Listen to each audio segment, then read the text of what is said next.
सर्व आदिवासी समाज अपनी आरक्षण को लेकर लगातार प्रदर्शन कर रही है। बता दें, सर्व आदिवासी समाज के युवा अपनी मांगों को लेकर दंतेवाड़ा से रायपुर राजभवन तक की पद यात्रा पर निकल चुके हैं।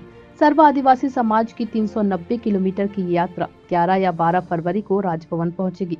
वहीं यह पद यात्रा 7वें दिन 5 फरवरी रविवार को फरसगांव पहुंचा।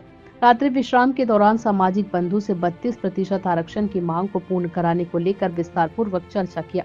रात्रि विश्राम पश्चात 6 फरवरी की सुबह 10 बजे पदयात्रा के लिए रवाना हुए, जहां इस पदयात्रा में फरसगांव जनपद पंचायत अध्यक्ष कुमारी चनाब सहित कई लोग इस पदयात्रा में शामिल हुए। उन्होंने बताया कि उनकी मुख्य मांग आदिवासी समाज की 32% आरक्षण है, जो पिछले 60 दिनों से महामहिम राज्यपाल के हस्ताक्षर की वजह से अटकी पड़ी है। उनकी मांगे पूरी नहीं हुई तो समाज फिर से अपना उग्र रूप दिखाएगी। कोंडागांव से राम कुमार भारद्वाज की रिपोर्ट। देखिए, 32% आरक्षण को लेकर हमने ये यात्रा निकाली है। जो आरक्षण संशोधन विधेयक विधानसभा से पारित होकर माननीय महामहिम के पास फिलहाल 2 दिसंबर से अभी तक 60 दिन से ऊपर हो गया है, उनके पास लंबित पड़ा है। उस संबंध में पहले भी हमने विधानसभा का घेराव राजभवन का घेराव किया था और उसके बाद उन्होंने अभी तक उसको लंबित रखा है अपने पास। तो हम 30 तारीख से दंतेश्वरी माई का आशीर्वाद लेकर दंतेवाड़ा से राजभवन रायपुर तक पदयात्रा करने का लक्ष्य लेकर चले हैं, जो आज छठवां दिन या 7वां दिन है हमारा।